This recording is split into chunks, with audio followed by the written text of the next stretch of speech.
Imagina despertar un día y descubrir que la casa donde has vivido toda tu vida ya no te pertenece realmente, aunque sigas pagando por ella.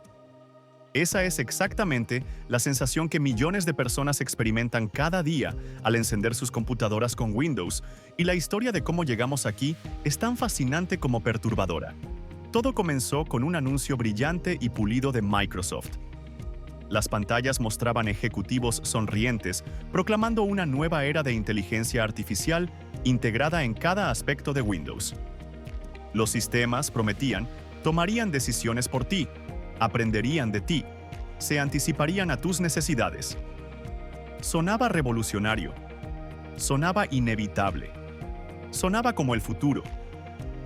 Pero cuando las palabras resonaron en las redes sociales, la reacción fue como un trueno. Los comentarios más destacados no celebraban la innovación, sino que la denunciaban con una claridad brutal. Algunos decían que esto solo empujaba a la gente hacia Mac y Linux.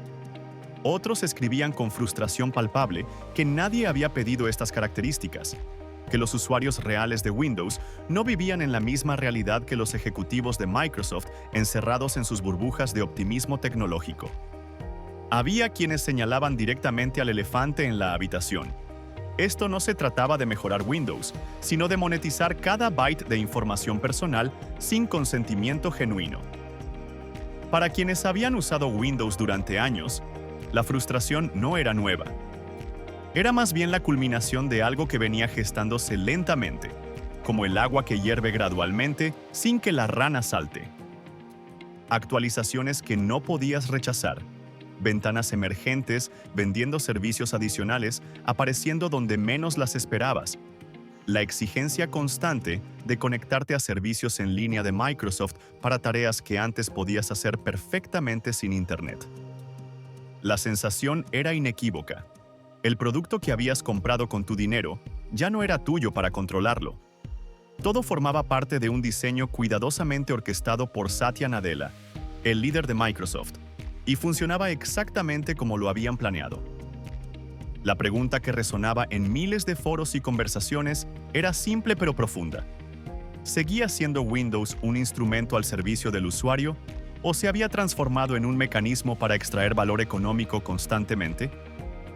Los datos respaldaban ambas perspectivas simultáneamente.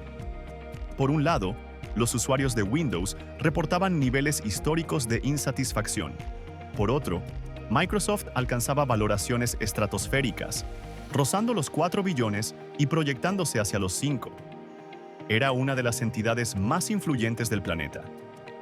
Desde la fría lógica empresarial, cada decisión controvertida tenía sentido perfecto. Pero ahí yacía la paradoja devastadora. Mientras el valor de Microsoft se disparaba hacia las nubes, la experiencia práctica de quienes usaban Windows descendía en picada hacia el abismo. Era una divergencia visible para cualquiera que quisiera mirar. La sensación colectiva era inconfundible. Algo fundamental se había roto en la relación entre Microsoft y sus usuarios. Y si alguna vez has sentido esta frustración al usar tu computadora, si has experimentado esa sensación de que algo valioso se perdió en el camino, déjame un like y suscríbete al canal. Me encantaría leer en los comentarios tu opinión. ¿Crees que Microsoft tiene justificación para priorizar sus ganancias sobre tu experiencia como usuario? ¿Es este el precio inevitable del progreso tecnológico? ¿O hay algo profundamente equivocado en cómo las corporaciones tratan a las personas que confían en sus productos? Tu perspectiva importa, y me gustaría conocerla. Pero comprender cómo se llegó a este punto requería mirar hacia atrás, hacia los fundamentos mismos de cómo esta corporación construyó su imperio. Generaciones enteras crecieron con Windows. Fue donde aprendieron habilidades básicas, donde desarrollaron su alfabetización digital, donde construyeron sus primeros recuerdos tecnológicos. La presencia actual seguía siendo masiva. 1.000 millones de dispositivos activos, controlando el 70% del mercado. Mac OS y Chrome OS luchaban por alcanzar cifras de 2 dígitos en participación. Sin embargo, durante años había crecido un malestar subterráneo. Un veterano programador que había colaborado directamente con Bill Gates afirmaba no haber visto resistencia comparable desde las transiciones tecnológicas de mediados de los 80, cuando DOS dio paso a las primeras versiones de Windows. La resistencia a adoptar Windows 11 era extraordinaria, casi sin precedentes. Entonces surgía la pregunta inevitable: si la experiencia se había deteriorado tanto durante tanto tiempo, ¿por qué Microsoft persistía en este camino? Para responder esto, había que examinar la filosofía operativa que guiaba sus decisiones. En las décadas finales del siglo XX, Bill Gates había construido su fortuna mediante una estrategia simple pero efectiva: ubicuidad absoluta de MS-2 y luego Windows. Si su producto estaba en todas las máquinas, podía dictar las reglas del ecosistema digital completo. Hubo batallas legales famosas alrededor de Internet Explorer, deposiciones incómodas, contratos agresivos con fabricantes de hardware. Todo apuntaba hacia el mismo objetivo: control total del mercado. Satya Nadella seguía exactamente la misma filosofía fundamental, solo que refinada para evadir las complicaciones legales del pasado. Ahora, la estrategia aprovechaba ese dominio histórico de Windows para canalizar cada usuario hacia un ecosistema de servicios perpetuos que generaban ingresos constantes. Cuando Nadella asumió el mando de Microsoft en 2014, todo cambió de dirección. Azure, Office 365 y las licencias empresariales se convirtieron en el corazón pulsante del negocio. Los gráficos financieros mostraban el momento exacto del cambio de liderazgo con una línea ascendente dramática y sostenida. Los accionistas de Microsoft celebraban mientras la compañía pivotaba hacia servicios en la nube y flujos de ingresos recurrentes. Había sido una estrategia espectacularmente exitosa desde la perspectiva del capital. El año fiscal más reciente había generado 252.000 millones, con más de la mitad proviniendo exclusivamente de los servicios en la nube de Microsoft. Cuando tanto del negocio de Microsoft dependía de clientes corporativos y empresariales, las prioridades naturalmente se realineaban. Este contexto explicaba por qué Windows se sentía tan diferente ahora. En el mundo corporativo, el dominio de Microsoft era prácticamente total. Más del 60% de las empresas habían migrado a Windows 11 después del fin del soporte de Windows 10. Microsoft también controlaba casi la mitad del mercado de servidores empresariales. Algunos se preguntaban por qué las empresas seguían usando Windows, a pesar de todos los problemas emergentes.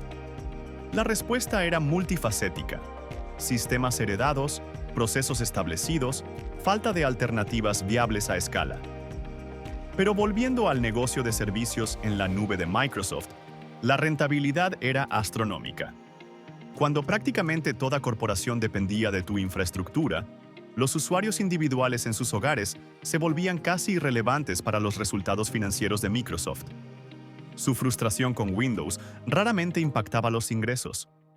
Sus quejas no amenazaban contratos valuados en miles de millones. Inevitablemente, con el tiempo, Windows comenzó a reflejar las prioridades de los inversores de Microsoft en lugar de las necesidades de los usuarios.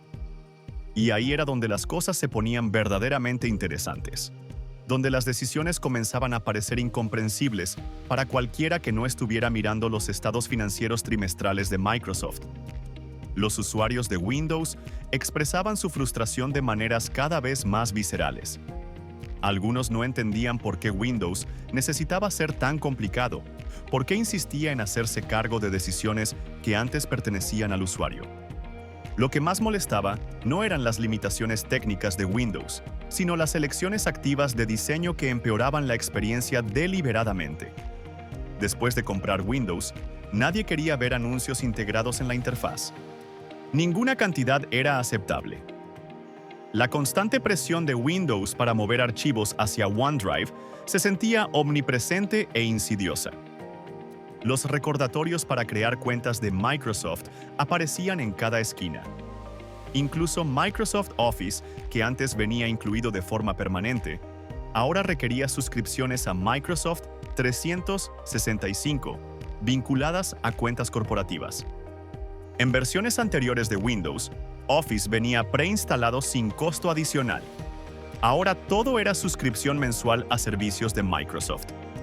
La corporación había encontrado formas de extraer pagos recurrentes de cada interacción con Windows. Incluso las acciones más básicas se habían complicado artificialmente. Apagar Windows ya no era un proceso simple, porque el sistema insistía en instalar actualizaciones primero, sin importar si estabas en medio de trabajo crítico o con plazos inminentes. Las historias abundaban de personas perdiendo horas de trabajo porque Windows se reiniciaba automáticamente durante actualizaciones forzadas, ignorando las preferencias expresas del usuario.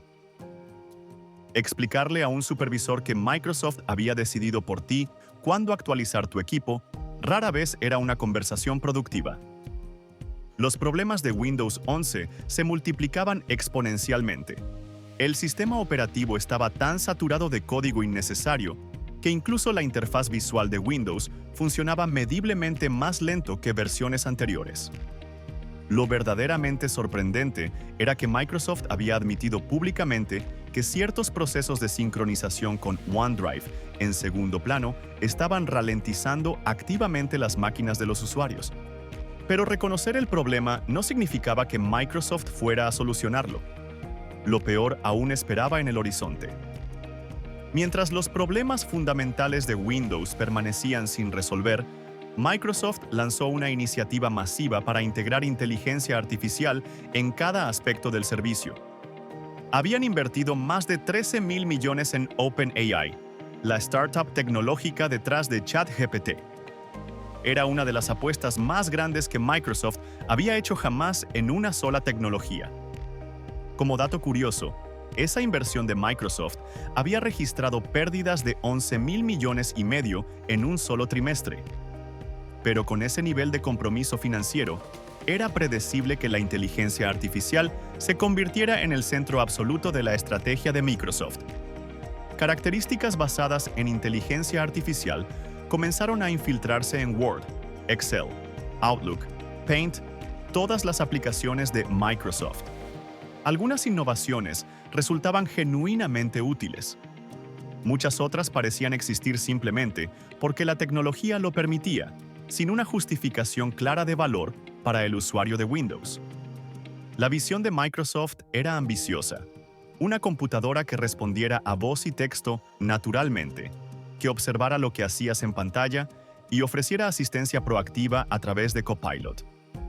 En demostraciones controladas, un usuario de Windows pedía encontrar cierto contenido nostálgico en Internet y el asistente de Microsoft prometía ayudar. Pero al momento de la acción concreta, solo ofrecía instrucciones genéricas en lugar de ejecutarlas directamente. La pregunta del usuario resonaba con frustración evidente. ¿Cuál era exactamente el punto de Copilot?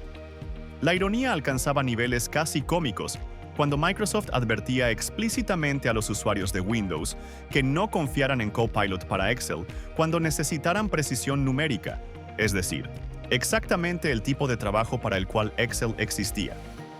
La razón era brutalmente simple. El sistema alucinaba demasiado, inventaba datos inexistentes.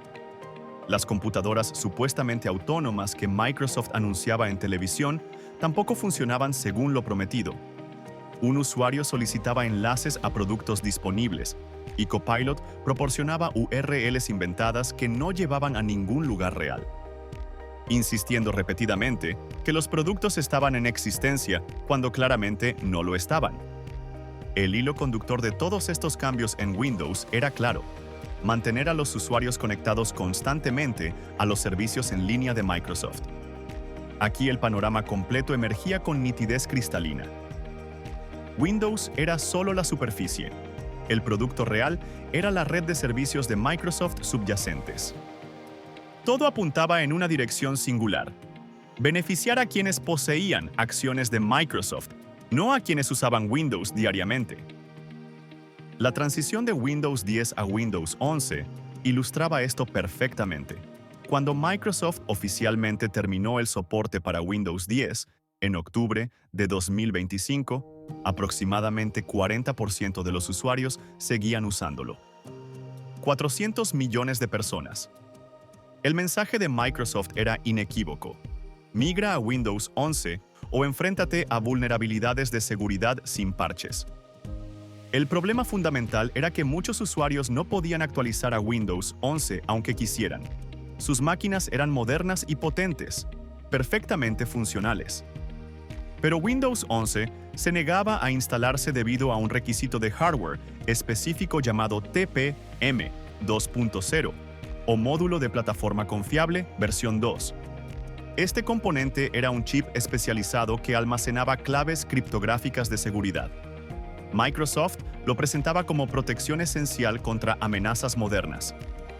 Para millones de usuarios, se sentía como un bloqueo arbitrario impuesto por Microsoft sin su consentimiento. Dispositivos que funcionaban impecablemente el día anterior, de repente eran declarados obsoletos por decreto de Microsoft. Pero las implicaciones del chip TPM iban más allá de la compatibilidad básica con Windows 11. El identificador único del chip TPM ahora estaba permanentemente vinculado a la identidad de Microsoft del usuario. No podías cambiarlo. No podías eliminarlo.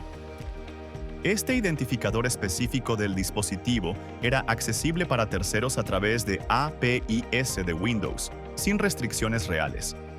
Había comandos específicos en Windows para verificar el estado del chip TPM. Podías intentar restringir el acceso, pero la arquitectura fundamental de Windows 11 ya estaba diseñada para la recopilación de datos. Todo tenía un propósito deliberado conectado con la integración de inteligencia artificial de Microsoft. No era una decisión técnica aleatoria por parte de Microsoft. El proceso de configuración inicial de Windows 11 amplificaba estas preocupaciones. Ahora se requería obligatoriamente una cuenta de Microsoft y conexión a Internet activa. La opción de crear una cuenta local en Windows, independiente de Microsoft, había sido eliminada por completo. Las soluciones técnicas que los usuarios avanzados de Windows habían encontrado para evitar esto eran sistemáticamente parcheadas y eliminadas por Microsoft. La empresa estaba decidida a forzar a cada usuario de Windows hacia sus servicios en la nube, hacia flujos de ingresos recurrentes para Microsoft.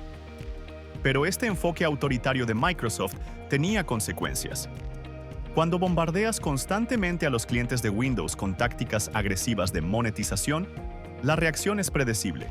No les gusta. Usuarios que antes se sentían cómodos con Windows ahora experimentaban vigilancia constante, manipulación sutil, pérdida de autonomía. En lugar de sentirse como usuarios de Windows, se sentían como productos en un ecosistema de Microsoft que nunca habían aceptado conscientemente. En casos extremos, perdían control completo de sus máquinas con Windows. Había reportes documentados de usuarios avanzados que ejecutaban Linux junto a Windows, solo para descubrir que Windows 11 había borrado las particiones de Linux sin permiso, sin advertencia, sin opción de recuperación. Ni siquiera usaban BitLocker, la herramienta de cifrado de Microsoft que supuestamente justificaba esta intrusión. Windows 11 simplemente decidió tomar control de la secuencia de arranque. Los investigadores de seguridad confirmaban que no era un error de programación en Windows, sino diseño intencional de Microsoft, deliberadamente agresivo. La erosión de la privacidad en Windows era otra dimensión crítica del problema. Windows siempre había recopilado cierta información operativa en segundo plano. Pero a lo largo de los años, esa recopilación silenciosa de datos en Windows había crecido hasta volverse imposible de ignorar.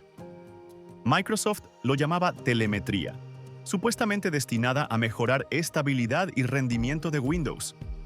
Investigaciones independientes revelaban que incluso en la configuración más restrictiva disponible de Windows, el sistema seguía enviando a Microsoft detalles extensos sobre aplicaciones usadas, configuración de hardware, patrones de comportamiento.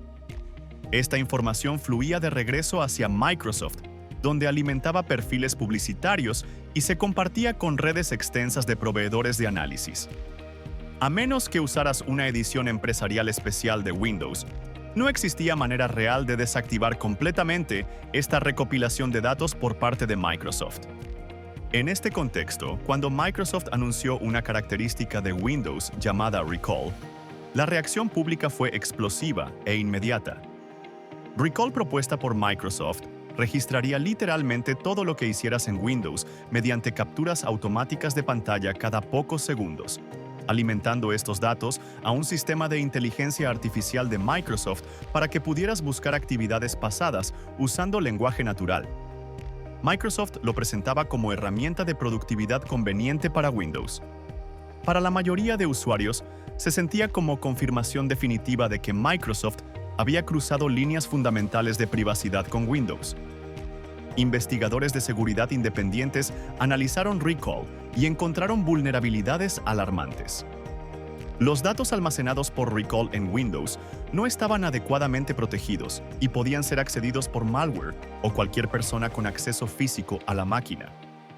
Un software malicioso, ejecutándose en tu sistema Windows, ya no solo tendría acceso a tu correo actual, sino a cada captura de pantalla que Recall hubiera tomado. Contraseñas visibles, información bancaria sensible, comunicaciones privadas. Todo permanecía almacenado porque Recall no discriminaba contenido sensible. Un atacante podría conocer cada detalle de tu vida digital en Windows y suplantar tu identidad con precisión perfecta. Microsoft insistía que no había motivo de preocupación con Recall, porque todo permanecía local en tu dispositivo Windows. Pero los expertos señalaban que no existía ninguna barrera técnica que impidiera a Microsoft enviar instrucciones al asistente de inteligencia artificial para que examinara la base de datos completa de Recall y transmitiera hallazgos específicos a servidores de Microsoft. Esto podría ejecutarse sin que ningún archivo bruto abandonara tu máquina Windows, haciendo la vigilancia por parte de Microsoft prácticamente invisible. La respuesta negativa fue suficientemente intensa para que Microsoft retirara Recall de Windows antes del lanzamiento oficial. Eventualmente, Recall regresó a Windows como opción voluntaria, con cifrado mejorado y autenticación reforzada implementada por Microsoft. Pero incluso con estas modificaciones a Recall, la confianza en Microsoft estaba profundamente dañada. Ya no se trataba de una característica individual problemática en Windows. Cuando combinabas la experiencia de usuario deteriorada en Windows con preocupaciones crecientes de privacidad sobre Microsoft, resultaba obvio por qué tantos exploraban alternativas a Windows. Usuarios que valoraban transparencia y control migraban de Windows hacia Linux, donde cada línea de código era auditable públicamente. Aquellos que priorizaban simplicidad y estabilidad por encima de todo se movían de Windows hacia Mac OS. Windows seguía dominando el mercado masivo, pero la erosión era visible en los números de participación de mercado de Windows. Lenta pero inexorable para Microsoft. Pavan Davaluri, el ejecutivo de Microsoft responsable de Windows, reconoció públicamente las críticas en redes sociales, listando problemas de confiabilidad de Windows, rendimiento de Windows y facilidad de uso de Windows como áreas requiriendo atención urgente por parte de Microsoft. La respuesta del público no fue particularmente amable ni agradecida. El daño acumulado durante años en Windows no se reparaba con un tuit de reconocimiento de Microsoft. Al final, esta narrativa era menos sobre transformación tecnológica de Windows y más sobre realineación de prioridades corporativas de Microsoft. Microsoft había descubierto un modelo de negocio que maximizaba valor para accionistas, pero el costo era la experiencia concreta de las personas que usaban Windows diariamente. La pregunta real era si Microsoft alguna vez priorizaría a los usuarios de Windows nuevamente, incluso si eso significaba sacrificar márgenes de ganancia. Mientras tanto, a medida que las alternativas a Windows como Linux mejoraban su compatibilidad con software popular, especialmente videojuegos, más usuarios de Windows considerarían migrar si las tendencias actuales en Microsoft continuaban. Pero destronar a Windows, que dominaba el 70% del mercado, tomaría décadas, no años. Para quienes seguían usando Windows, la pregunta era personal e inmediata. ¿Había cruzado Microsoft demasiadas líneas? Había quienes juraban lealtad absoluta a Windows durante décadas, antes de migrar finalmente cuando procesadores Apple Silicon de nueva generación hicieron macOS suficientemente atractivo. reportaban que aparte de decisiones extrañas de interfaz en Mac OS, la transición desde Windows había sido sorprendentemente suave. Valía la pena no sentir vigilancia constante de Microsoft ni ver anuncios en Windows. Y claramente no eran casos aislados de usuarios abandonando Windows. Había testimonios de equipos técnicos completos migrando desde Windows. Personas que llevaban laptops Windows en sus mochilas durante meses sin usarlas realmente. Decisiones de comprar MacBooks con dinero personal después de años usando Windows.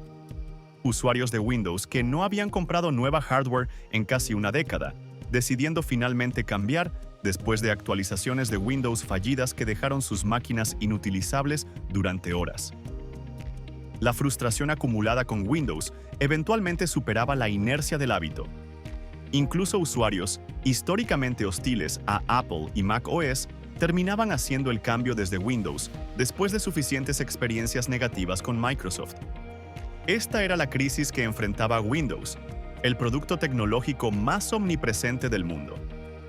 Cómo Windows había transitado de herramienta amada universalmente a fuente de frustración constante, plagada de monetización agresiva por parte de Microsoft y características de inteligencia artificial implementadas en Windows sin consideración genuina por las necesidades del usuario. Las razones eran claras, una vez examinabas la estructura de incentivos corporativos de Microsoft. La pregunta que quedaba era si algo cambiaría en Windows antes de que la erosión del mercado se acelerara irreversiblemente para Microsoft. Por ahora, Windows seguía siendo gigante, pero las primeras grietas en los cimientos de Windows eran visibles para quienes prestaban atención. Y en tecnología, las transformaciones que parecen impensables tienen la costumbre de materializarse más rápido de lo que nadie espera, incluso para gigantes como Microsoft y Windows. Y así llegamos al final de esta historia sobre cómo una herramienta que todos amamos se transformó en algo que muchos ya no reconocen. Si esta narrativa te ha hecho reflexionar sobre tu propia relación con la tecnología, sobre esa sensación incómoda de no controlar realmente los dispositivos que compraste, te invito a dejar un like y suscribirte para más contenido como este. Cuéntame en los comentarios, ¿sigues usando Windows a pesar de todo? ¿O ya diste el salto hacia otras alternativas? ¿Crees que algún día veremos un cambio real en cómo las corporaciones tecnológicas nos tratan? Tu experiencia y tu voz importan, y construimos esta comunidad gracias a personas como tú que se toman un momento para compartir sus pensamientos. Nos vemos en el próximo video y recuerda, en un mundo donde la tecnología parece controlarnos cada vez más, nunca está de más preguntarnos quién debería tener realmente el poder sobre nuestras herramientas digitales. ¡Hasta pronto!